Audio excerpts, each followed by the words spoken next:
ओम शांति। आज 18 मार्च की साकार मुरली के अंदर बाबा ने विशेष जिस बात पर अटेंशन खिंचवाया है, क्योंकि बाबा जो मुरली चलाता है, अगर उसके पीछे शब्दों के पीछे भाव को जो समझ जाता है, वो समझ लेना कि बाबा के दिल में उतर जाता है।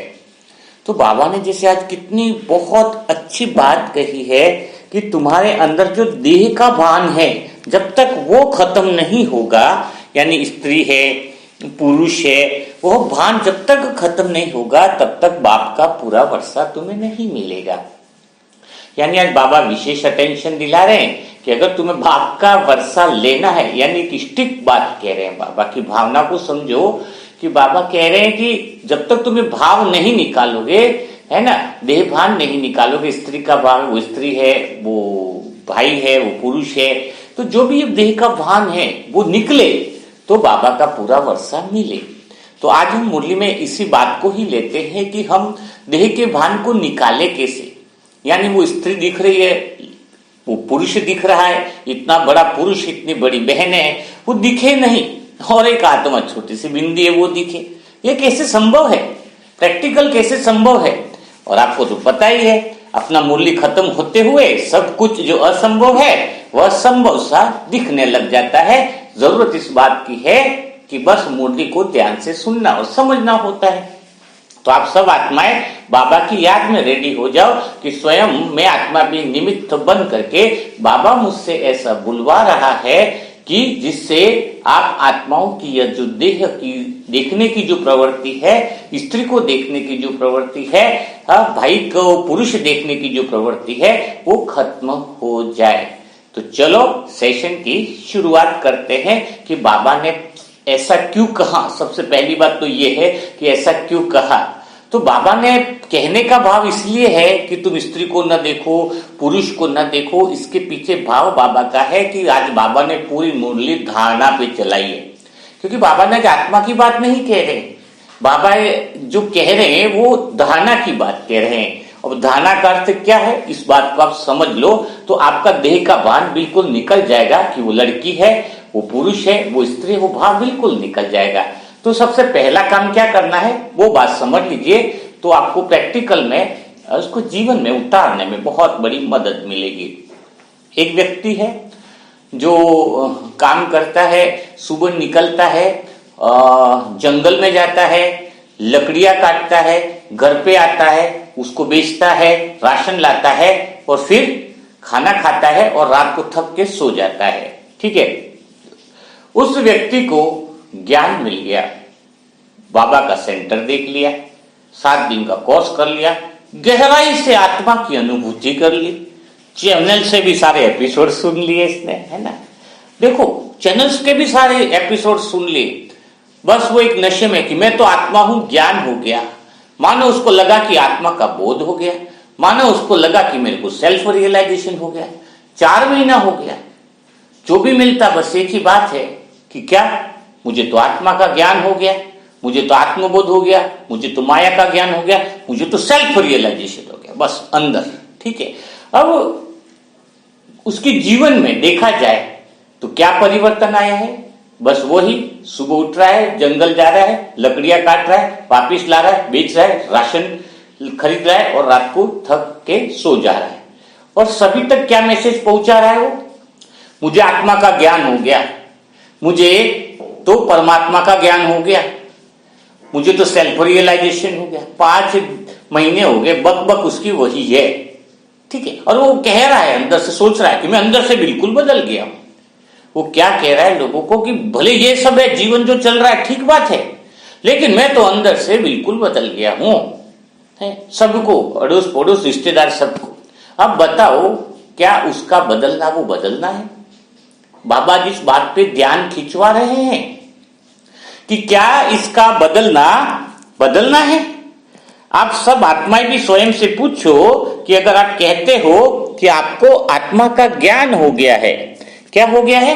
सब कुछ मिल गया है, लेकिन पिछले 5 महीने, ये तो 80 साल से है, कोई 50 साल से, कोई 20 साल से, अपने आप को चेक करो कि ज्ञान होने से, समझने से मेरे को आत्मबोध हो गया, मेरे अंदर सब कुछ बदल गया है, और बाहर का जीवन आपका है वैसा का वैसा ही, कुछ चेंज ही नहीं है आपके जीवन में, तो कैसे लोग भरोसा करेंगे कि तुम्हें कुछ आत्मा का बोध भी हुआ है, आत्मा का रियलाइजेशन भी हुआ है, स्वयं की अनुभूति भी हुई है? कैसे कहेंगे लोग कि तुम्हें कुछ नया मिला है?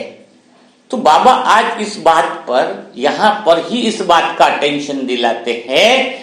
क्या अटेंशन दिलाते हैं?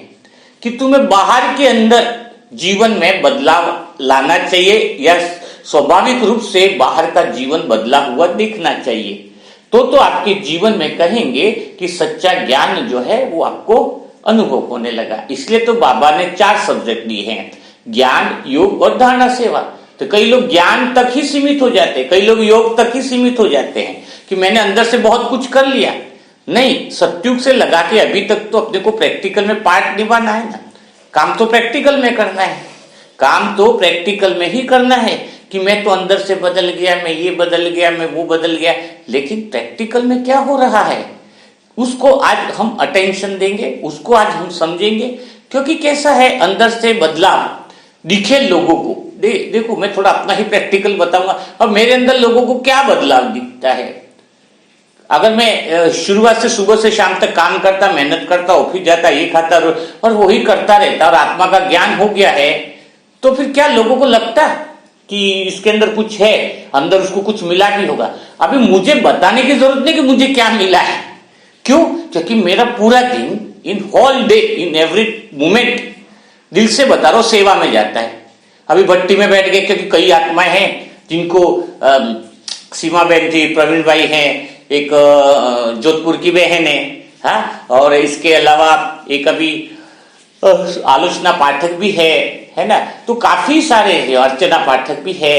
तो काफी सारी, मतलब रात की नींद जो कहते हैं ना, वो भी ऐसा है कि पूरा टाइम जब योग में बैठते हैं, सेवा के लिए बैठते हैं दिल से, तो यह परिवर्तन आया। लेकिन मुरली बनानी है, मंथन तो आपको देना है, क्योंकि मुरली तो जान है, मुरली तो श्वास है, मुरली तो धुन है, मुरली तो यूं समझ लो कि परमात्मा का गीत है। कोई बोले परमात्मा का गीत क्यों बजता है? अरे उसका तो आदत ही है गीत बजे, और गीत बजे तो नृत्य भी होने लगता है। तो इसलिए कितनी भी शरीर की थकावट हो, कोई फर्क नहीं पड़ता है, सब कुछ आपको डे बाय डे मिलना ही चाहिए। तो क्या लगता है परिवर्तन में कि दिन भर सेवा का प्लान चलता है? कोई आत्मा, आप तो व्हाट्सएप पे जो मैसेज करते हैं, इसके अलावा लोकल आत्माओं की भीड़ बहुत हो गई है कि भाई अभी हमारी ये तबीयत है, वो हॉस्पिटल जाना बंद हो गए, लोग इधर आते हैं, बोलते हैं इसको ये प्रॉब्लम है, तो नाम लिस्ट से लिखना पड़ रहा है और उसके प्रति दुआएं करते हैं। और वो आत्माएं जो नहीं आई है, जो ज्ञान में नहीं है, वो भी कहते हैं कि हम भी किसी के लिए कुछ करना चाहते हैं। एक्चुअल में देखा जाए ना, कुछ अज्ञानी आत्मा, उनके अंदर भी भावनाएं बहुत अच्छी हैं, क्योंकि वो भी तो आत्मा समझते हैं। तो आप आत्माएं भी सब लोग रेडी हो जाओ प्रैक्टिकल में धारणा के रूप में देखने के लिए। कुछ सेवाओं के लिए मनसा सेवा व्हाट्सएप ग्रुप पे आप कर ही सकते हो, लेकिन उसका नियम और ट्रेनिंग होगी, वो ट्रेनिंग भी आपको दी जाएगी। चलो हम आगे बढ़ते हैं मुरली के मंथन पर। तो जो देहपान न दिखे, उसके लिए आज बाबा ने जो अटेंशन दिलाया है कि आपको क्या करना है, धारणाओं पे ध्यान देना है। ठीक है, अब धारणा में जो पहली बात बताती है ना कि आत्मा समझने से कुछ नहीं होता है, आज हम बात कर रहे हैं प्रैक्टिकल में, व्यवहार में परिवर्तन की। प्रैक्टिकल में जो हमारी दृष्टि है वो कितनी अलौकिक हुई है। अगर अलौकिक नहीं हुई है, हम आत्मा नहीं देख पा रहे, तो आज से हमें आत्मा देखना चालू करना है, शरीर को नहीं देखना है। यह पहली बात बाबा आज कह रहे हैं। तो आप लोग पहली बात समझ में आ गए होंगे, आत्मा से जस्ट नीचे की तरफ आए कि अभी हमें प्रैक्टिकल व्यवहार में परिवर्तन लाना है। आप मेरे साथ उन स्थितियों का अनुभव करते जाओ जो मैं आत्मा बोलती जाती हूँ। ठीक है, यहां तक आपको समझ में आ गया कि लाइफ में रटने से कुछ नहीं होगा। परिवार वाले और बोर हो जाएंगे, तुम आत्मा आत्मा करके ज्ञान देते रहोगे, इसके अंदर तो कुछ भी बदलाव नहीं आ रहा है, ये तो कर्जे में भी है, परेशानी में, ये बंधन में है, थोड़ी थोड़ी बात में मूड ऑफ हो जाता है, वही गुस्सा है, वही अशांति है। क्या अंदर से उसको मिला है? अंदर से जो मिला है वो बाहर जब तक न दिखे तब तक कुछ फायदा नहीं। क्योंकि शरीर में अगर तुम्हारे बुखार है, शरीर में कुछ, शरीर गर्म हो रहा है, इसका अर्थ क्या पता चलता है कि शरीर के अंदर कुछ गड़बड़ी है, शरीर के अंदर कुछ गड़बड़ी है। यानी शरीर की बाहर की क्रियाएं शरीर के अंदर क्या तकलीफ है उसको दिखाता है। वैसे ही आपके बोल, आपका व्यवहार आपके अंदर की बात को बाहर निकालता है। आपके विचार से पता चलता है, आपके कर्म से पता चलता है कि आपको वास्तव में ज्ञान कितना हुआ है, समझ कितनी हुई है। आज कई लोग कहते हैं मैं 25 साल से ज्ञान में हूं, मेरे जीवन में परेशानियां खत्म नहीं। अरे तुम बदले ही नहीं तो परेशानियां कहां से बदलेंगी? जीवन कैसे बदलेगा? तुम अंदर से बदले हो तो बाहर से भी उतना बदलते हो, तभी तो जीवन में परिवर्तन आएगा। बदलने को तैयार नहीं, आत्मा समझ लिया विकार में जा रहा है, लेडीज देख रही आकर्षण हो रहा है, जेंट्स है तो लेडीज के प्रति, लेडीज है तो जेंट्स के प्रति आकर्षण है, तो कहां से बदलाव है? आज हम इसी बदलाव के अंदर बात करने वाले हैं। थोड़ी बातें क्लियर बोलनी होगी ताकि आपके दिल तक पहुंचे। तो अब बाबा कह रहे हैं आप बदलाव लाने को तैयार है तो बदलाव हो जाएगा। कैसे लाना वो मत सोचो, वो हो जाएगा, बिल्कुल हो जाएगा। मुर्सी मुरली के अंदर ही मुरली खत्म होने से पहले आपकी देह दृष्टि खत्म हो जाएगी। आपको इस बात की फिक्र नहीं करने की कैसे होगा, बस तैयार हो जाओ कि मैं रेडी हूं चेंज के लिए, मैं रेडी हूं अंदर जो मेरा ज्ञान है उसको बाहर प्रकट करने के लिए, अंदर जो मेरा आत्मा का गुण है उसको अभिव्यक्त करने के लिए मैं रेडी हूं। बस उस चीज के लिए आप तैयार होके सुनो। बाकी की जो एप्लीकेशन मोबाइल की तरह अंदर चल रही हो आपके, वो बंद कर दो। कैसे होगा, क्या होगा, मेरा स्टोरी में मत जाओ आप अपनी, अभी जो प्रेजेंट में स्टोरी चल रही है उसको सुनो ध्यान से, ठीक है। अब करना क्या है, पहली बात आ गई कि देह की दृष्टि न देखो, देह को मत देखो। बाबा ने देह के ऊपर इतनी सारी बातें करी है कि बाबा कहता है शरीर तो सांप के समान है, नाग में मणि होती है ना वैसी है आत्मा, तो मणि को देखो, शरीर को मत देखो, देह को मत देखो, आत्मा को देखो। तो इतनी सारी बातें इतने समय से हो रही है, फिर भी सुबह से देखे तो तुम्हें देही दिखती है। सच बताओ दिखती है कि नहीं दिखती? ये तो आपके और अंदर की बात है अपनी, जो सच है वो बात चलेगी आज अभी अपनी, क्योंकि अब झूठ पे नहीं, जहां पे ट्रूथ है, जहां तथ्य है वहां सत्य है। सत्य कहां है? आज आप बात को समझो, जहां पे प्रैक्टिकल कुछ चीज दिख रही है तो जहां तथ्य है वहां सत्य है। अभी शरीर दिख रहा है तो शरीर दिख रहा है ऐसा बोलोगे तो सत्य तक पहुंचोगे, नहीं तो कहीं ईगो में अंदर में नहीं मैं तो शरीर को देखता ही नहीं, मैं तो आत्मा को देखता हूं, और दिन भर शरीर को देख रहे हैं। इसीलिए चेंज नहीं कर पाए, क्योंकि परिवर्तन का सबसे पहला नियम यह है कि मुझे शरीर दिखता है, दिख रहा है। बाबा कह रहे कि आत्मा देखने पर शरीर दिख रहा है, करूं तो करूं क्या? ये बातें ही जो होती है, इतने सालों से मेरी मनन चिंतन बाबा का अच्छा होने का कारण ही यही है, क्योंकि मैं तथ्य और सत्य में विश्वास करता हूं। अगर मुझे शरीर दिख रहा है तो कैसे मान लूं कि आत्मा दिख रहा है? स्वयं के साथ धोखा कैसे करूं? और स्वयं के साथ धोखा करूंगा तो अन्य के साथ भी धोखा होगा। तो कैसे चेंज होता है, वो भावना कैसे चेंज होती है, उसी के बारे में हम आज बात करें। कि शरीर दिखे ही नहीं, शरीर गायब हो जाए, तब तो हमारा तथ्य और सत्य स्वयं हो जाएगा। आपके अंदर से आवाज आएगी, यार भाई जी सही बात बताई कि ये तो बाबा सही कह रहा है कि शरीर दिखेगा ही नहीं अगर प्रैक्टिस की जाए। तो कैसे प्रैक्टिस की जाए, उसी के बारे में हम चिंतन कर रहे हैं। तो पहले ये चीज स्वीकार करो, एक्सेप्ट करो, तभी जाके हम इस विषय में आगे बढ़ रहे हैं। तो आप सभी लोग एक्सेप्ट कर लो कि शरीर दिखता है, जिसको आत्मा ही दिखती है वो सेशन बंद करके वही फायदा। या तो तुम्हें पता है वो मान लो, पता है तो तुम्हें मुरली का ये मंथन सुनने की जरूरत नहीं है, और मंथन सुन रहे हो तो इस बात का ये प्रूफ है कि अभी कुछ पता नहीं, हम शरीर को देख रहे हैं। तो स्वीकार करने से आप आगे बढ़ पाओगे। तो पहला काम क्या करो, स्वीकार करो भी अपने अंदर कि हमें शरीर ही दिखता है। तो हम जो दिखता है उसी को तो गायब करेंगे। तुम बोलोगे आत्मा ही दिख रही है तो गायब कैसे करेंगे शरीर को? तो चलो यहां तक हम तैयार हो गए हैं, इतने साल हो गए लेकिन हमें आत्मा का इतना अनुभव नहीं हो पाता है, शरीर हमें दिखता है, क्योंकि आज बाबा धारणा कराए। अब जब स्वीकार कर लिया है कि शरीर दिखता है, तो अब हम उसकी गायब होने की विधि को, देह को नहीं देखते हुए आत्मा को देखने की विधि के ऊपर आगे बढ़ते हैं। अब जब हम आगे बढ़ ही रहे हैं तो सबसे पहले हमें यह देखना होगा कि देह जो दिख रही है अपने को, बाबा ने कहा कि स्त्री का भान न दिखे, ये भान न दिखे, तो एक्चुअल में वो भान का अर्थ क्या है, इस बात को समझना होगा। एक्चुअल में देह को देखने का मतलब क्या है? देह को देखने से कुछ नहीं हो रहा है। देह अंदर स्मृति कब बनती है, इस बात को बहुत अच्छे से समझो। तो शरीर से जुड़े हुए विषय, शरीर से जुड़े हुए संबंधित जितने भी उससे रिलेट करते हैं, क्या करते हैं, उससे संबंधित सारी चीजें जो रिलेट करती है, संबंधित करती हैं, उन विषयों को मन से हटाना पड़ेगा। मन में वो देह नहीं है, ये बहुत ध्यान से समझना।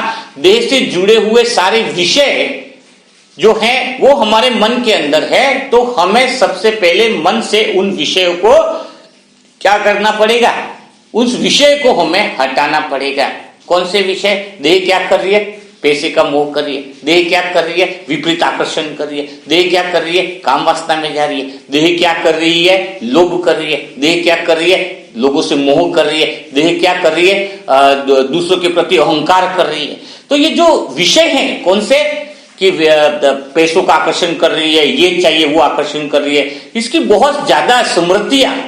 एक आपके पास मोबाइल है तो देखने से कुछ दिक्कत नहीं, पर मोबाइल की पूरी स्टोरी आपको याद है, ये कैसे खरीदा, कब टूटा, कब लिया, क्या क्या, वो विषय, उससे संबंधित जो विषय है वो अगर अपने मन में बैठे हुए हैं तो उस चीज को भूलना बड़ा मुश्किल होता है।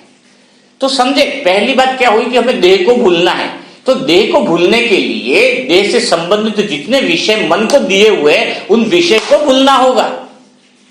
पक्की होगी बात, यहां तक क्लियर हो गया। देह से संबंधित विषय, मन किस पे चिंतन करता है, उसको जो सब्जेक्ट देते हो, अभी मन को बोलते हैं आत्मा का, तो आत्मा के बारे में चिंतन करता है। अब तुमने मन को दे रखा है विषय कि 2 कमरे का मकान है, तीसरा कैसे बनाए, वो तीसरे कमरा के उसके बारे में सोचने लगा तो 3 कमरों में तो इंसान ही रहेंगे, कमरा है तो इंसान भी आएंगे, देह भी आएगी, फिर देह के संबंध भी आएंगे, देह के संबंध में पोता पोती सब कुछ आगे बढ़ जाएगा, और इसी 3 मकान में शादी भी करवाएंगे। तो आपने विषय दिया मकान का, तो वो देह का विषय है, वो शरीर का विषय है। आप मन को आत्मा के विषय दो, ज्ञान के विषय दो, दूसरे विषय दो, तो आपको कभी भी देह का भान आ ही नहीं सकता है। तो समझे, देह का भान हटाने के लिए हमें क्या करना होगा, शरीर से संबंधित विषय जो हैं, उससे रिलेटेड विषय जो हैं वो तुम्हें मन से हटाने पड़ेंगे। नहीं तो तुम सामने आत्मा देख लिया, ये शरीर नहीं है आत्मा है, लेकिन सामने क्या करो, उससे यार 25,000 रुपया कैसे कमाओ, यार कल ये आधा घंटा मुझसे बात कर लें तो मजा आ जाए, इसमें कुछ न कुछ है। तो कोई लेडीज देखी, अरे कितनी अच्छी साड़ी, आत्मा है ये तो बिल्कुल, फिर थोड़ी देर बात करें तो व्यवहार में आपके प्रैक्टिकल में और बात करने की इच्छा हो रही है। तो कहने का आपका विषय है, कोई न कोई विकार की स्वार्थ है, उस विषय का जो मतलब है कि उसमें स्वार्थ, देह का मतलब यह है कि तुम किसी न किसी स्वार्थ से जुड़े हुए हो। विषय क्यों पकड़ रखे मन ने? अच्छा, अब एक बात है कि जैसे हमने बताया कि मन को विषय को भूलना है, स्मृति, तो क्या मन भूल सकता है? अरे भूलता है, हर चीज तुम्हें याद कहाँ है ये बताओ। हर इंसान के बारे में कुछ याद है तुम्हें? हर चीज के बारे में तुम्हें कुछ याद है? नहीं, तुम्हें उसी विषय का याद है, उसी चीजों का याद है जिनसे तुम्हारा स्वार्थ पूरा हो रहा है, कुछ न कुछ उससे मिलना है, स्वार्थ लेके पकड़े हुए हो, इसलिए आपने उन विषयों को भी पकड़ रखा है। यहां तक बात की समझ में आई कि पहले देह की याद आ रही, क्योंकि देह से संबंधित विषय में फंसे हो, उससे रिलेटेड जितने भी हैं, ठीक है, और वो फंसे हुए हो तो तुम भूल क्यों नहीं पा रहे हो? सारी बातें याद नहीं रहती है, लेकिन कुछ ही बातें याद रहती है। लेकिन आपको कौन सी बातें याद है? क्योंकि जिससे आपका स्वार्थ है ना, कोई सुंदर स्त्री है तो उससे कुछ अलग स्वार्थ है तुम्हारा, है आकर्षण का स्वार्थ है, किसी का पैसे का देखा कुछ है तो उसका कुछ स्वार्थ है, कोई विषय इसलिए मन ने पकड़ रखा है, जानबूझकर कहता है कि मुझे मजबूरी है, मुझे तो बहुत दुख है, मेरे ये करते हुए। मजबूरी नहीं है, तुम बहुत चालाक किस्म की आत्मा हो, मजबूरियां कुछ है ही नहीं, तुम्हारी उन मजबूरियों के पीछे जो दुखी है, किससे दुख है? दुख छोड़ दो, मजबूरी इसलिए है कि तुमने चालाकियां पकड़ रखी है। अच्छा चलो, मुझे पैसों से दुख हो रहा है, अरे मैं पैसों को ही छोड़ दूं, ये पैसा माया बन के आ रहा है, पैसे को छोड़ दिया। भाई दुखी हो रहा है, उसकी टेंशन, चलो भाई को छोड़ दिया, मन से, प्रैक्टिकल नहीं कर रहा हूं, मन से जो चीज पकड़े उस विषय को छोड़ दो, तुम दुख से मुक्त हो जाओगे। तुम विषय में ये नहीं इसलिए पकड़ा है, बहाने बहुत बनाते हो, ये चालाकियां है ना, इसी वजह से आत्मा नहीं समझ पाए ना भगवान को समझ पाए। मेरे जीवन का अनुभव, मुझे जो भी विषय दुख देने वाले लगे, जो भी देह के विषय थे, जैसे मुझे लगे कि विषय मुझे परेशान कर रहा है, उसकी याद आ रहा है, वो बहुत अच्छा याद, अरे मैं तो याद भले ही अच्छा है कि बुरा है, छोड़ो ना उसको, मुझे चाहिए नहीं ना उसकी याद, छोड़ दिया अंदर से। सामने इंसान कोई भी दिखे, अगर आप बोल देते ना तो मुझे तुझसे सम्मान चाहिए, ना मुझे तेरे से अपमान चाहिए, जब इससे कुछ चाहिए ही नहीं तो तुम्हें उसका विषय मन में घुसेगा ही नहीं, उसका आकर्षण मन में आएगा ही। तुम्हें कुछ चाहिए इसलिए वो मन में विषय आता है, तो मन में वो देह की स्मृति बनती है, वरना कुछ चाहिए नहीं, किसी को कुछ चाहिए नहीं तो किसी तरह का स्मृति बनेगी नहीं। जैसे, और इसको बहुत अच्छे से समझेंगे, यहां तक नहीं छोड़ेंगे आपको, बिल्कुल देह को बुला के छोड़ेंगे, ठीक है। तो क्या होता है, विषय को कैसे पकड़ रखा है, बात को समझो। जैसे उदाहरण के लिए मैं एक बहुत प्रैक्टिकल अपना एग्जांपल देता हूं। जब हमें विषय को क्यों पकड़ते हैं, यहां तक समझे, जब उससे कुछ न कुछ चाह होती है, इससे कुछ न कुछ लालच होती है, किसी न किसी का स्वार्थ होता है। आदमी सभी के दुखों का कारण यही है कि उन्होंने विषय को पकड़ रखा है, और वो दुखी होकर के बोलते बाबा मुझे बचा। बाबा कहता है तूने पकड़ रखा है तो दुखी है, जब तक संगम युग का अंतिम समय आएगा तू पकड़ रखेगा तो दुखी होने वाला है, ठीक है। चलो यहां तक तो आप लोगों को समझ में आ गई कि हमने पकड़ रखा है। अब मोह के वश पकड़ रखा है, स्वार्थ के वश पकड़ रखा है, तो चलो छोड़े कैसे। अब बात आगे भी बढ़ाते हैं ना, आपको बीच में पकड़ रखा है, या तक तो आप समझ लिए, नहीं तो पूरा दिन आपको चिंतन चलेगा कि भाई जी ने तो बता दिया पकड़ रखा है स्वार्थ के कारण, लेकिन छोड़े कैसे। छोड़ने का भी तरीका आपको बताते हैं, छोड़ने का भी तरीका आपको बताते हैं कि कैसे छूटेगा। अब कैसे छूटेगा, तो बिल्कुल एक सिंपल, मन ने जितने विषय को पकड़ रखा है, इससे आपके मन में क्या पैदा हुआ है, डर पैदा हुआ है। क्या पैदा हुआ है, डर आपके अंदर पैदा हुआ है, ठीक है। अब वो डर निकल जाएगा तो विषय भी निकलते जाएंगे, इच्छाएं भी निकलती जाएंगी।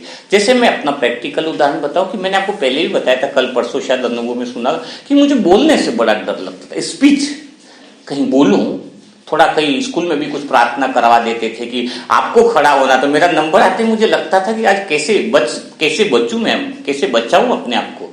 लेकिन नंबर आ जाता था तो करना पड़ता था, तो डर था। बाद में थोड़ा कुछ सीखा स्पीच देने के लिए, ज्ञान में कुछ समझ में अच्छा है तो कहीं ना कहीं भाषणात्मा का ज्ञान देना, परमात्मा का ज्ञान देना है, तो वहां भी बोलूं तो पास से डर लगता, हाथ पांव धुजने लगते। कैसे देहभान है वो मैं आपको समझाना चाह रहा हूं, बहुत अच्छे से समझना। अगर मैं वही बातें अकेले में किसी के साथ बोल रहा हूं, मैं अपने बाथरूम में बोल रहा हूं, बाथरूम की दीवारों से बोल रहा हूं, किसी से बोल रहा हूं, अपने आईने में देखकर बोल रहा हूं, तो वहां पर तो मुझे कुछ भी डर नहीं लग रहा है। और वहां पर क्यों डर लग रहा है, स्टेज पे जाता हूं तो क्यों डर लगता है, इस बात को समझना होगा। इस बात को आप समझ गए तो आपका देहभान का शरीर को देखने की आदतें छूटने का पहला प्रयास चालू हो जाएगा। बहुत ध्यान से सुनना। तो मुझे एक दिन रियलाइजेशन हुआ, बाबा के साथ अनुभव किया, क्योंकि मैं इस विषय में जाता हूं कि डर क्यों लगता है, तो विचारों के विचार सागर मंथन में जाने पर अनुभव पता चला, इसलिए मैं डर क्यों रहा हूं, क्योंकि मैं आशा कर रहा हूं लोगों के सामने स्टेज पे खड़े होने पर कि वो मेरी तारीफ करे, वो मेरे को स्वीकार करे, मैंने अच्छा तो पहना, मैं ठीक तो लग रहा हूं, वो मुझे बोले कि तुम ठीक लग रहे हो। इसके बाद मैं तीसरी आशा कर रहा हूं, कौन सी आशा कर रहा हूं, कि मैं जो बोलूं उसके लिए वो ताली बजाए। चौथी आशा कर रहा हूं, मेरे को स्वीकार करे, जैसे मैं स्टेज से उतरूं वो बोले कि यार भाई जी तुमने क्या सुना है, तुम्हारी बात में कुछ जवाब ही नहीं, बहुत जबरदस्त। ये 4-5 बातें की आशाएं लेकर जब मैं स्टेज पे चढ़ता हूं तो उस वजह से मुझे डर लगता है, ये मुझे समझ में आया। और वो जो आशाएं लेकर चल रहा हूं वही देह और देह का विषय है। किसी से एक्सेप्टेशन करना, आशा करना, इच्छा करना, वही देह से चिपकना है, ठीक है। अब फिर मुझे डर लगना कैसे खत्म हुआ, वो मैं आज आपको बताता हूं। डर लगना इसलिए खत्म हुआ क्योंकि मुझे कोई मतलब नहीं लोग क्या कहें, मैं आत्मा सत्य हूं, चेंजलेस हूं, शांत स्वरूप हूं, मुझे सत्य ज्ञान लोगों को देना है, मुझे सत्य ज्ञान लोगों को देना है। और सत्य के अंदर चाहे 500 लोग सुने, उसमें से 400 लोग मुझे गाली दे दे, मुझे कोई फर्क नहीं, क्योंकि मैं तो सत्य ज्ञान है, सत्य को बताने के लिए आया हूं। जिसको स्वीकार करे चाहे वो नहीं करे, कोई प्रशंसा दे तो भी मुझे कोई फर्क नहीं, क्योंकि मेरा उद्देश्य है कि मैं सत्य ज्ञान बताने के लिए आऊं, सत्य ज्ञान की इंफॉर्मेशन है। मैं यह करने के लिए मुझे कौन स्वीकार करे नहीं करे, स्वीकार करे या नहीं करे, मेरा सत्य तो बदलने वाला नहीं। वो फूल माला चढ़ जाएंगे तो सत्य बहुत बड़ा हो जाएगा, ऐसा भी नहीं होने वाला है। वो स्वीकार नहीं करेंगे तो मेरा सत्य कम हो जाएगा, वो भी नहीं होने वाला है। तो अब क्या होता है उस दिन से कि मैं सत्य ज्ञान लोगों को दे रहा हूं, सत्य ज्ञान, सत्य चीज पहुंचा रहा हूं। कोई कमेंट में मुझे बहुत अच्छा लिखे कि आप भाई जी बहुत अच्छा लिखा, तो भी कोई फर्क नहीं, क्योंकि मैं तो सत्य बता रहा हूं। स्वीकार करो न करो आपका मतलब है, मैं अपना कर्तव्य पूरा कर रहा हूं और इसमें सत्य बता नहीं रहा हूं, अपने सत्य स्वरूप की अनुभूति करा रहा हूं कि मैं क्या हूं। ये आपकी जो स्पीच हो रहा है, मुरली मंथन हो रहा है, वो क्या हो रहा है, कुछ भी नहीं है। मैं तो अपने सत्य स्वरूप को आपको दिखा रहा हूं बाबा के द्वारा। आप मानो नहीं मानो, कोई जाने कोई न जाने, कोई बोले मुरली मंथन अच्छा है तो भी ठीक है, कोई बोले मुरली मंथन खराब है, मुझे क्या मतलब, मेरा काम है सत्य बताना, अंदर से सत्य स्वरूप की अनुभूति कराना। ब्रह्मा बाबा ने क्या किया, कई लोगों ने गाली दी, क्या ब्रह्मा बाबा हिले, कहीं नहीं, लेकिन सत्य की शक्ति थी कि ब्रह्मा बाबा को पता था कि मैं जो बता रहा हूं वो सत्य है, आज नहीं तो कल मानने के अलावा कोई इलाज है नहीं। तो डर खत्म हो गया, तो ये देहभान खत्म होना, बॉडी कॉन्शियस खत्म। तो जैसे वो डर क्यों खत्म हुआ कि जब मैं सत्य बता रहा हूं, तो जब हमें अंदर से अनुभूति कि मैं सत्य बता रहा हूं तो सामने वाले सभी आत्माएं दिखेंगे, क्योंकि हम उनके सत्य स्वरूप को ही देखेंगे। लेकिन जब हम आशा करें वो हमारी तारीफ करें, हम अच्छा बोल रहे हैं, उनकी स्वीकारोक्ति ले कि वो हमें बोले कि तुम अच्छे, तो फिर हमें सबको ही देख रहे हैं। क्योंकि मैं झूठ बन करके झूठ का ज्ञान कैसे दे सकता, झूठ बन करके सत्य का ज्ञान कैसे दे सकता। या तो मैं सत्य में रह करके सत्य को समझा सकता हूं, झूठ में रह करके झूठ को नहीं समझाया जा सकता। और सत्य तो यही है जिसमें मैं आत्मा हूं और अपने स्वयं के स्वरूप है, जिसमें मुझे न मान चाहिए न सम्मान चाहिए, जरूरत ही नहीं है, वो तो संतुष्ट हूं मैं तो। I am completely satisfaction with me. मैं अपने आप को जानता हूं, मैं अपने आप को पहचानता हूं। दूसरे लोग क्या मुझे पहचानेंगे, दूसरे लोग क्या मेरी इमेज बनाएंगे। तो यहां तक क्लियर हो गया। थोड़ा एग्जाम्पल देने से समझ में आता है। तीसरी चीज कि देह देखते हुए न देखें, आपको धीरे धीरे मुझे लग रहा है अंदर से कि आपकी शरीर बॉडी से आप निकलते जा रहे हो। तीसरी चीज क्या करता हूं मैं, तो जब लोगों को देखता हूं कि लेडीज जेंट्स, अब मुझे लेडीज जेंट्स की फीलिंग नहीं आती है। क्यों नहीं आती है? प्योरिटी आ गई अंदर से। आई कैसे दिखते क्यों नहीं है, इस बात को आपको प्रैक्टिकल अनुभव के साथ समझो। प्रैक्टिकल करना है ना, आज बाबा धारणा पे ध्यान दे रहा है तो हम प्रैक्टिकल की बात करेंगे, मन की बात करेंगे। आज एक तो बताया कि मन को विषय मत दो, ये सब विषय दे रहे तुम स्वार्थ का, स्वार्थ को छोड़ना ये मैंने बता दिया। जैसे डर छोड़ दिया, आशाएं छोड़ दी, तो कितना आत्मा में सत्यता आ गई है ना। तो छोड़ना आसान हो जाता है। झूठ में रह करके झूठ को नहीं समझाया जा सकता। आप सत्य में रहने की आदत बनाओगे, व्यवहार में सत्यता लाओगे, एकदम सच बोलोगे तो बहुत अच्छा है, कोई इश्यूज नहीं है। तो अब हम बात करते हैं कि सामने हम सत्य स्वरूप में आ गए, आत्मिक रूप में आ गए, तो सामने वाला लेडीज और जेंट्स दिखने का अर्थ क्या है? कोई बहन आ रही है, थोड़ा मैं प्रैक्टिकल बताऊं, सुंदरी आ रही है, विश्व सुंदरी आ रही है, ठीक है, मैं आत्मा कैसे देखती हूँ, प्रैक्टिकल इसको समझना है। विश्व सुंदरी आ रही है, पूरी दुनिया बोले विश्व सुंदरी है, मैं उसको कैसे देखता हूँ? दे तो मिट्टी का पुतला है, दे के इस चमड़ी को 8 इंच की चमड़ी को, घोड़े चमड़ी को हटा देना कोई, तो अंदर सिर्फ कीड़े मकोड़े और वही निकलता है। देह यानी इसको बिल्कुल ये समझो कि देह की मिट्टी है, वो देह के करीब है, देह के अंदर मिली हुई है। तो जो सामने वाली आत्मा आ रही है उसको मैं कैसे देखूं, कैसे समझूं, कैसे उसको आत्मा देखूं? खाली तुम बोलो आत्मा पॉइंट ऑफ लाइट है तो तुम उसको आत्मा नहीं देख पाओगे, ये क्लियर बात है। तो हमें क्या करना है? जो देह का मिट्टी का पुतला विषय से बन करके जो आ रहा है, मैं उसके सत्य स्वरूप को देखूं। सामने बहुत विश्व सुंदरी है, हीरोइन है, पर पता है कि उसको सत्य स्वरूप का ज्ञान नहीं है। ये तथ्य है ना, भले वो आत्मा है, मैं भी आत्मा हूं, लेकिन हमें किस स्वभाव से हमें दिख रहा है कि वो सत्य स्वरूप में तो है, लेकिन उसको तो देह के अंदर देह का बांध है, ठीक है, ये सत्य है ना। तथ्य को देखो। अब मैं कैसे देखता हूं? जिसको देह बांध में होता है ना, उसकी प्रवृत्ति कैसी होती है? उसकी प्रवृत्ति कैसी? तो मांस माट भी खाता है, जानवर की तरह खाता है, जानवर भी खा करके खाने का शुद्धि नहीं, तो उसके अंदर जैसे जानवर खाएगा तो जानवर की मारने काटने की प्रवृत्ति होती, तभी तो इंसान के भी मारने काटने की प्रवृत्ति हो गई। जो जानवर के अंदर स्वभाव था वो भी उसके माया के अंदर देहबान के रूप में आ गया है, तो उसकी प्रवृत्ति देहबान के। बाबा तो सांप कहता है पर मैं तो जानवर तक लेके आया हूं। तो देहबान वाली आत्मा जो है, ये देहबान जो है, जो विकार अंतिम जो शरीर है वो पतित शरीर हुआ है, सत्युग का शरीर प्योर था। तो अंतिम शरीर और सत्य के शरीर को डिफरेंस में जैसा है वैसा देखो। तो मुझे सामने वाली वो बहन हो, वो बहुत अच्छे कपड़े पहने हैं, बहुत सुंदर कपड़े हैं उसके, सुंदर गोरी गोरी देह है उसकी, और लंबे लंबे बाल है उसके, आंखों में काजल और सब कुछ, और चेहरे पे बड़ा अच्छा वो लिपा क्या बोले मेकअप कर रखा है XYZ। अब मैं उसको कैसे देखूं? तो यहां पर देखो कैसा, मुझे उसका आकर्षण बिल्कुल अंदर नहीं जाएगा। कैसे प्रैक्टिस करने? मैं देखता हूं उसको कि वो आत्मा है, एकदम लाइट स्वरूप में, और एकदम लाइट स्वरूप में मुझे दिख रही है, लेकिन इसका शरीर कहां गया लाइट स्वरूप में? तो इसका शरीर जो है ना, जो देहभान में है, तो उसके दोनों हाथ होते हैं, शरीर के क्या होते हैं? 2 हाथ है और 2 पांव है। उसको बना दो जानवर की तरह, कुत्ते की तरह, ऐसे 2 हाथ से 2 पांव से चल रहा है, भैंस की तरह, क्योंकि उसकी प्रवृत्ति ही तो जानवर की तरह होगी, कुत्ते की तरह भौंकना दूसरों पे, दूसरों को काटना। कोई थोड़ा सा बोल दे तो क्या करता है कुत्ता? काटना। और कुछ कुछ लोगों के प्रति ईमानदारी दिखाता कि मैं तो तेरे प्रति ईमानदार हूं, दिखाता ना कुत्ता वफादारी दिखाता है ना। कुत्ता वफादारी उधर ही दिखाता है जिधर से उसको रोटी मिलती है, जिधर से रोटी नहीं मिलती वहां पे वफादारी नहीं दिखाता है। कुत्ते को देखना, जहां जहां से कुछ कुछ मिलता जाता है उसी के प्रति वफादारी दिखाता है। पड़ोस में कुछ भी हो जाए उसको कोई टेंशन नहीं है कुत्ते को, उसके पास जहां से उसको रोटी मिल रही है उसको छोड़ना भी नहीं चाहता कुत्ता। तो वो इंसान जो सामने आ रहा है, उसका शरीर, आत्मा तो मुझे बहुत प्योर लग रही है, उसका शरीर कुत्ते से ज्यादा मुझे दिखता नहीं है। और वो शरीर जो सीधा खड़ा होके आ रहा है ना, वो मुझे सीधा नहीं दिखता, कितनी भी सुंदर हो। क्या दिखेगा? वो दोनों हाथ उसके नीचे हैं और पाव कुत्ते की तरह चल के आ रहा है। पूरा शरीर है ना, उसको शरीर को पूरा डोगी बना लो आप, डोगी की तरह आ रहा है उसका शरीर है ना, वो देह है ना, कितनी भी बड़ी हीरो है, हीरोइन है, वो डोगी बन के आ रहा है। तो इसके डोगी के ऊपर कौन है? इस डोगी के ऊपर, डोगी होगी माया, और वो शरीर रूपी डोगी किस तरफ जा रही है? बोले कितनी भी सुंदर हो, जहां से उसको रोटियां मिल रही है, जहां से उसको धन मिल रहा है, वो उसी के लिए वफादार है। वो आपकी वफादार हो नहीं सकती है, बहुत ध्यान रखना। वो डॉगी है और किसकी वफादार है? जहां से उसको रोटियां मिल रही है, जहां वो उसको छोड़ेगा नहीं, चाहे तुम उसको कितना भी ज्ञान दे दो। रोटी वाला देने वाला चाहे कितना भी बड़ा पापी आत्मा हो, देखना कुत्ता ये नहीं देखा कि बहुत पापी है और ये बहुत लड़ाकू है, वो नहीं, बस उसको रोटी उधर से मिल रही है तो उसी की वफादारी करे। तो सेम शरीर क्या है? कुत्ता है, ये देहबन क्या है? कुत्ता है। तो वो आ रही है, जितनी हीरोइन हो तो वो देह के रूप में दिखता है कि वो डायरेक्टर उनसे ही उनका आत्मा का संबंध है, जहां से उसको रोटियां मिल रही है उसी के प्रति ईमानदार है, अपने स्वार्थ पूर्ति के लिए, और बाकी सब लोगों के लिए बड़ी खतरनाक है वो। बाकी सब लोगों को तो उसके जिसका रोटी मिल रही है उसको कोई भी बोलने आएगा ना, चाहे कोई गलत करे वो उसको काटने के लिए भागेगा। यानी घर में किसी इंसान को वहां से कमाई हो रही, उसी के स्वार्थ जुड़ा हुआ है, उसके खिलाफ सामने वाला आ जाएगा तो इंसान गंदारी की तरफ पट्टी बांध लेता है, दद्राश की तरफ पट्टी बांध लेता है और सामने वाले लड़ने लग जाता है। तूने मेरे बेटे को बोला कैसे?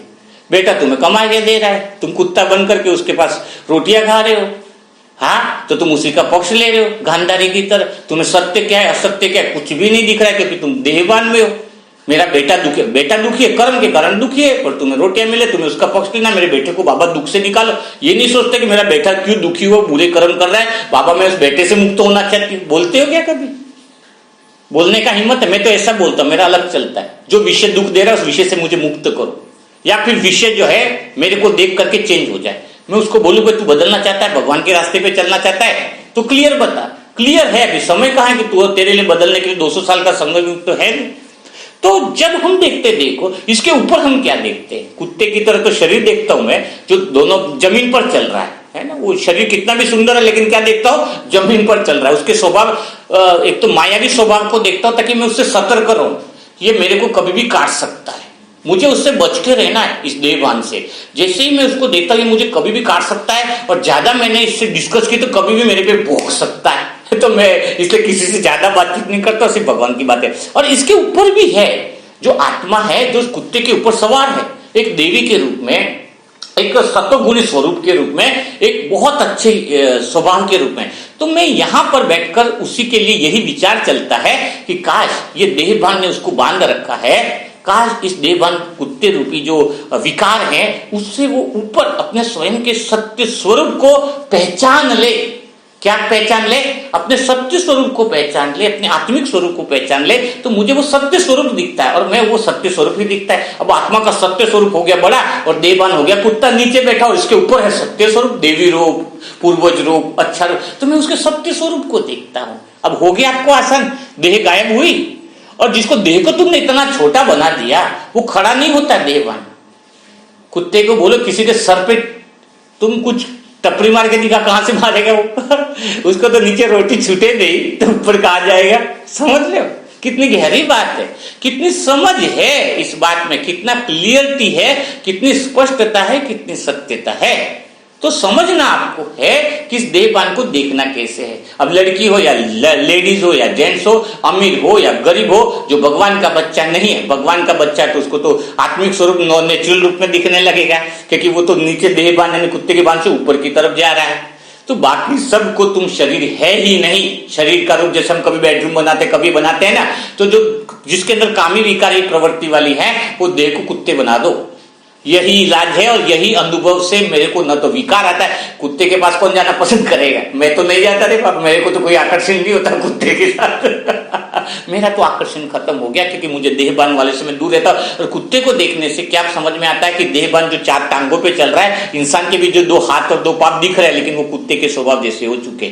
लेकिन उसके ऊपर सत्य स्वरूप को भी देखना, दोनों को कंपेरिजन करना है। ऐसा नहीं खाली कुत्ता है देखो तुम उसके साथ अच्छा व्यवहार करो, मैं उसके साथ अच्छे प्रेम से बोलूंगा उस स्त्री के साथ, लेकिन उसके आत्मिक स्वरूप को देख रहा हूं, उसके वो विकारी प्रवृत्ति अगर ज्यादा तेज हो रही है तो मुझे वहां से हट जाना है। अपने शुभ संकल्प करो, क्योंकि वो कभी भी भोंकना चालू करे तो अपने को उधर से किनारा कर लेना, हिसाब किताब मत बनाना, उसके साथ लड़, तुम भी कुत्ता बन जाओगे तो तुम भी झगड़ने लगोगे तो संसार मजा लेगा। अब तुम्हें यह ध्यान रखना है कि मुझे आत्मिक स्वरूप में रहना है, मुझे अपने मन को विषय सत्य स्वरूप का देना है। तो इस तरीके से आपको जीवन में आगे बढ़ना है। ठीक है, ये हो गई दूसरी बात, हो गया आत्मा का क्लियर। तीसरी बात है जो सबसे ज्यादा अटेंशन देनी है, वो है कुछ कहानियां बताऊंगा जिससे आपके अंदर उमंग उत्साह आएगा। तो जो भी विषय है, चालाकियां है, जो कहता है मैं दुखी हूं, मैं मजबूर हूं, मैं परेशान हूं, तो जब कोई कुत्ता बोलता है मैं दुखी हूं, मजबूर हूं, तो वो अपने मालिक को छोड़ना नहीं चाहता है, तो इसमें भगवान कुछ कर नहीं सकता है। ठीक है, आप भोगते रहो लाइफ टाइम तक, आप भोगते रहो, उसकी गुलामी करते रहो। अगर आपको गुलामी से मुक्त होना है, जंजीरों से मुक्त होना है, तो जो दुख है उसको तुम छोड़ दो, तो तुम स्वतंत्र हो। ठीक है, दुख ही हो तुम तुम्हारी वजह से, है ना। मैंने तो वो दुख के विषय को छोड़ दिया, जो भी मुझे दुख देता था उन विषय को छोड़ दिया, विषय को छोड़ दिया। मुझे बोले कोई पैसे से दुख देना चाहता, मैं पैसा तू ही रख ले, मुझे तो कुछ चाहिए नहीं। भाई बोलेगा कि तू प्रॉपर्टी का, मैं कहा तू प्रॉपर्टी रख ले, किस बात की टेंशन है, तू सारा ये ले ले, अच्छा तुझे ये चाहिए ये ले ले, चल मैं भी तेरा हो गया। झगड़ा किस बात का, झगड़ा किस बात का, धन का विषय है, मैं धन तू पूरा ही रख ले, मेरे पास तो परमात्मा ज्ञान है जिससे मैं बड़ा खुश हूं। मैं वो विषय को ही छोड़ दूं ना, तो तकलीफ किस बात की। तुम विषय को पकड़ के रखना चाहते हो तो देवभान को पकड़ के रखो, देवभान है तो फिर उसी के अनुभव है, उसी के अनुभव है तो फिर तुम्हें डर है, और डर है तो फिर भगवान का अनुभव होता नहीं है। तो थोड़ा सा एक आध स्टोरिया दो ले लेता हूं जिससे समझ में आएगा। एक बार क्या हुआ, 2-3 स्टोरी समझाता हूं जिससे आपको समझ में आएगा, थोड़ा उमंग उत्साह आएगा आपको कि अभी तो निकलो कम से कम। एक शेर है, खरगोश के पीछे भागा, इतना भागा, तेज भागा। चलो कुत्ते का उदाहरण देता, कुत्ता भागा खरगोश के पीछे, तेज भागा। थोड़े टाइम के बाद क्या हुआ कि खरगोश जो था वो बिल में छुप गया। फिर कुत्ता आया बाहर और खरगोश को पूछा कि तू इतना छोटा जानवर, मैं तेरे से भी ज्यादा तेज दौड़ सकता हूं, मैं तुझे पकड़ क्यों नहीं पाया। तो खरगोश ने कहा कि तू मुझे इसलिए नहीं पकड़ पाया क्योंकि तू तो भाग रहा था एक टाइम खाने के लिए, एक टाइम लंच के लिए, कि अगर मैं मिल गया तो मेरा एक टाइम का लंच हो जाएगा, लेकिन मैं भाग रहा था अपनी जिंदगी के लिए।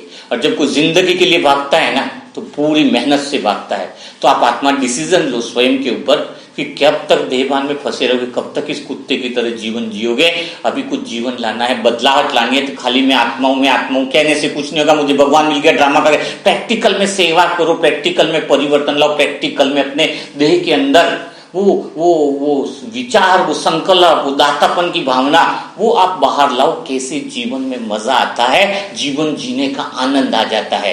ये दोनों टाइम खाना खा के सो जाना, वही सेम रूटीन करने से फिर बोलोगे मुझे बोर हो गया, मुझे खुशी नहीं होती है। एक ही पिक्चर को तुम्हें 100 बार अगर दिखा जाए, अगर तुम्हें शोले अच्छी लगती है, तुम्हें 100 बार दिखा जाए, क्या तुम्हें उस पिक्चर से बोर नहीं हो जाएंगे। तो सेम रूटीन कर रहे, परिवर्तन करने को तैयार नहीं हो, तो इसलिए तुम्हारे जीवन में कुछ हो नहीं रहा है। पहली बात। दूसरी बात, ये भगवान का संगम युग का किट है। संगम युग में देवता बनने का किट है, और किट का स्पेलिंग कौन सा है, KIT का अर्थ क्या है, पहला, कौन इसमें टिकेगा। तो कौन इसमें टिकेगा, इसका आंसर आपको दे दिया गया है। जो अपने को देह और देह के विषय से अलग करेगा वही आत्मा इसमें टिकेगी। दूसरा, कब तक इसमें टिकना है, तो बाबा कह रहे जब तक ये कलयुग का अंत न हो जाए, अंतिम घड़ी ना आ जाए, तब तक आपको इसमें टिके रहना है, यानी भगवान की पढ़ाई से विमुख नहीं होना है। तीसरा है कैसे इसमें टिकना है, तो यही इसीलिए इसी तरीके से आप टिक सकते हो कि जो भी बातें बताई जाए उसको स्वयं में अप्लाई करो, जो भी बातें बताई जाए उसको स्वयं में धारण करो, तो आप सीख सकते हो। तो अभी यहीं तक हम मुरली मंथन समाप्त करते हैं। जिन आत्माओं को व्हाट्सएप ग्रुप में, सेवा के ग्रुप में जुड़ना है, उनका टेस्ट होगा, अलग तरीके का टेस्ट होगा। को सेवा दिल से करना चाहते हैं या स्वार्थवश तो नहीं है, ये देखना जरूरी होता है। तो मोबाइल नंबर ले लीजिए 7202921969। इस पे ओम शांति लिख के भेजना, कॉल नहीं करना, नहीं तो डिस्टर्बेंस होता है। तो कल फिर मुलाकात करेंगे नए मुरली के सेशन के साथ। तब तक के लिए सभी भाई बहनों को ओम शांति।